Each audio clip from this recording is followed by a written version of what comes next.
If you thought that the collusion between the government and big corporations against your gun rights was a dystopian future nightmare, well, I don't want to burst your bubble, but the future's now, old man.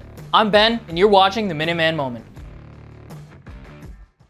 Big news out of the House Judiciary Committee, as the subcommittee on the weaponization of the federal government dropped a bombshell report on how the FBI is colluding with Bank of America to track gun purchases. Let's read some of these whistleblower statements, shall we? These are all coming from retired FBI analyst George Hill. The Bank of America, with no directive from the FBI, data mined its customer base. And they data mined a date range of 5 to 7 January of 2021. Any Bank of America customer who used a Bank of America product, and by Bank of America product, I mean debit card or a credit card. They compiled that list, and then at the top of that list, they put anyone who had purchased a firearm during any date. So it's a huge list. Was that list from Bank of America provided targeted just to those in the DC area? Just the district and surrounding area, so the Nova area. And it's anyone who's used a Bank of America either debit or credit card to conduct a transaction. Any transaction, to buy a hot dog, doesn't matter. Mr. Hill, you described the process by which the Bank of America data pool is lashed to data regarding firearms purchases. What was the geographic envelope for those firearm purchases? They would have had to meet both criteria.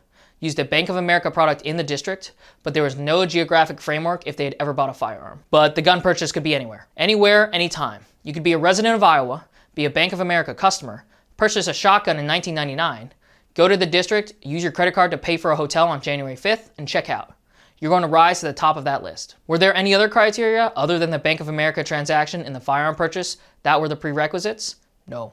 So here's what that whistleblower testimony means for you. Following January 6th, Bank of America sent thousands of people's private and financial information over to the FBI. In that group, key people were elevated to a higher priority target list. Now, why would they do this? Were these people defrauding the government or stealing from businesses? Well, no. The only common denominator between all of these people was, 1, they were around DC between the 5th through the 7th, and 2, had purchased a firearm at any time with a Bank of America product. So that means anyone visiting the Air and Space Museum or visiting family in Virginia would have had their data stolen and viewed by the federal government for the heinous crime of having bought a gun in the past. Now, the FBI is in just as much hot water as Bank of America, since even if Bank of America just sent over all of this data without being asked, which is highly unlikely by the way, the FBI just accepting it and not destroying it is super illegal. In fact, according to the Department of Justice, who oversees the FBI, they have a policy entitled Customer Consent and Authorization for Access to Financial Records on the handling of private financial information of American citizens. It reads, without your consent,